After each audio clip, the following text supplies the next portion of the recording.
Hello, young ladies and young gentlemen. In this time of economic distress, there is difficulty in getting access to education at the high school and college level, and these programs are trying to help you with that. Okay, young ladies and young gentlemen, today we'll talk about the first of a two-part series on arrays. So, remember what I said earlier about values. Values are small pieces of information. Values are small pieces of information that a computer program reads, writes, manipulates, and computes. Values are small pieces of information that are stored on the memory chip. So if you have one value, that one value has to have a location on the memory chip where you find it. The simplest values that a beginner student begins practicing with are numbers and strings of text. But soon you have to learn to deal with values where a single value, one value, is something more complex that can have many pieces inside. So other values that are not numbers and strings are more complex.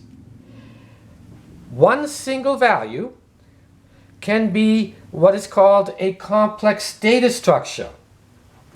So, one single value can be like this box. This box is a value, but it's a complex data structure. And the thing about complex data structures is you can put other values inside.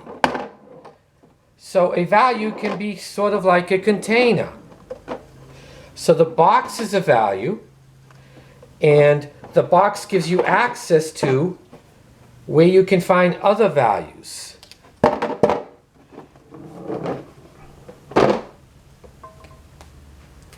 So a single value can be a complex data structure, which is sort of like a container, sort of like a jar or a box where you can put other values inside.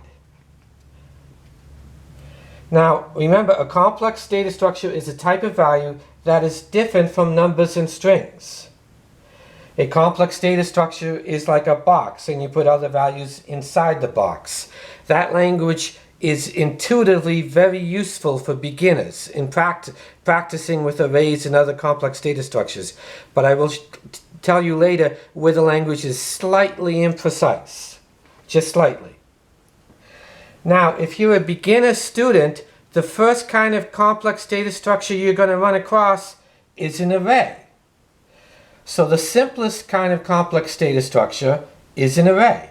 This is an array. It has values inside. It has the values 1, 0, 8 inside.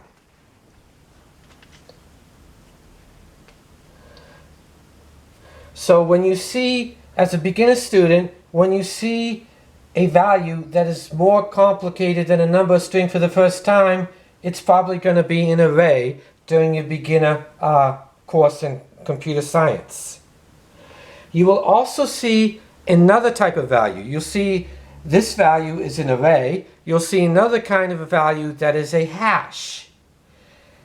A hash and an array are like sister and brother. They're very similar, but a hash is a little bit different from an array.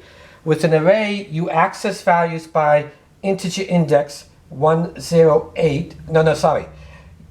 These are the values, but you access the values by integer index 012.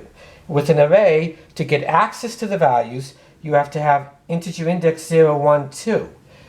With a hash, you'll see later, you access the values inside the hash not with an integer index, but with a key that's not an integer, but a string key.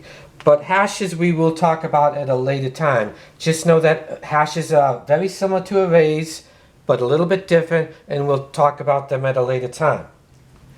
Now, this is an array, and the array, the values are in a linear sequence. The values are in order. The values in an array are sorted in order, so you can access them in order. First this, then this, then this.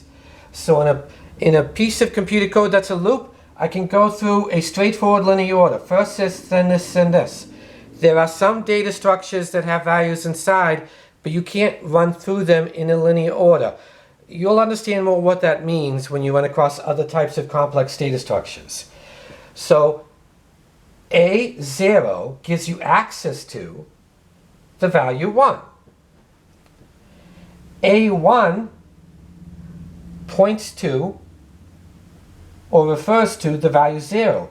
A2 points to the location on the memory chip where you have the value 8.